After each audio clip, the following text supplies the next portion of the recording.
wanted revenge. He just wanted his father. Now, Mr. Zhao just got up here and told you a story villainizing Mr. Taylor Hobson. A failed attempt to strip away Mr. Hobson's compassion and humanity, and a failed attempt to try and convince you that on April 25th, 2024, Mr. Hobson killed his own father in cold blood. And you know, it makes sense. It makes sense why Mr. Zhao would argue this. I mean, Mr. Hobson is the easiest one to blame. He's the low-hanging fruit. He's going to get an inheritance after all of this, right? No, on the morning of April 25th, something as lifeless as an inheritance was the last thing on Mr. Hobson's mind. As he races down the train corridor, following screams to his father's cabin.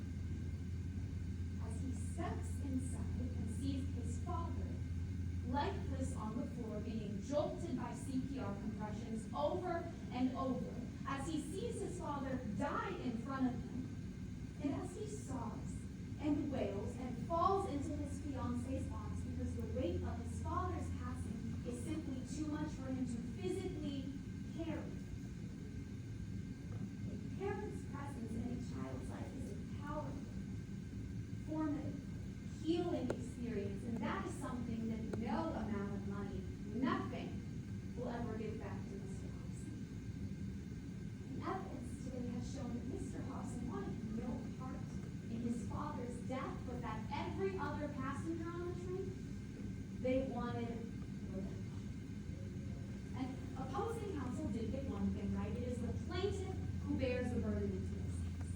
And they had to prove to you by a preponderance of the evidence that Mr. Hobson was a culpable actor in the death of his father, that he had the expectation that one of his actions would result in his father's death. They failed to. And so we pose 3 questions to break down exactly how. First, would Mr. Hobson go so far as to kill his own father? Second, well, who else on that train wanted Mr. Bancroft gone for good? And the third, well, who poisoned Mr. Bancroft? Let's go through these questions one by one, starting with the first. Would Mr. Hobson go so far as to kill his own father? And the answer, members of the jury, is simply no. Now, first, we have to remember why we're here. It's not because of Mr. Hobson. It's because of his half-brother, Mr. Shannon Shaheen, the plaintiff in today's case, who brought this suit. The plaintiff who you heard today was never seen calling his father, was never seen at his father's office, who just last year asked for $50,000 from his late father, but was only rewarded with $50. I mean, members of the jury, opposing counsel is trying to say that this child killing his father for Mr. Hobson, that would be a full bank account? For Mr. Shaheen, if Mr. Hobson's found liable, that favorite child, the rightful heir, that means a full bank account for someone who was never meant to get it and who does not deserve it. And so that leads us to that question. Would Mr. Hobson go so far as to kill his own father? And the answer is no. Now, opposing counsel, they brought you a motive that Mr. Hobson was in debt. But let's break down exactly what that meant. Mr. Hobson got a loan from his father for $250,000, which is different from what opposing counsel told you in opening, that Mr. Hobson owed millions and millions. He got a loan from his father for $250,000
Dr. Edmond, the person who held Mr.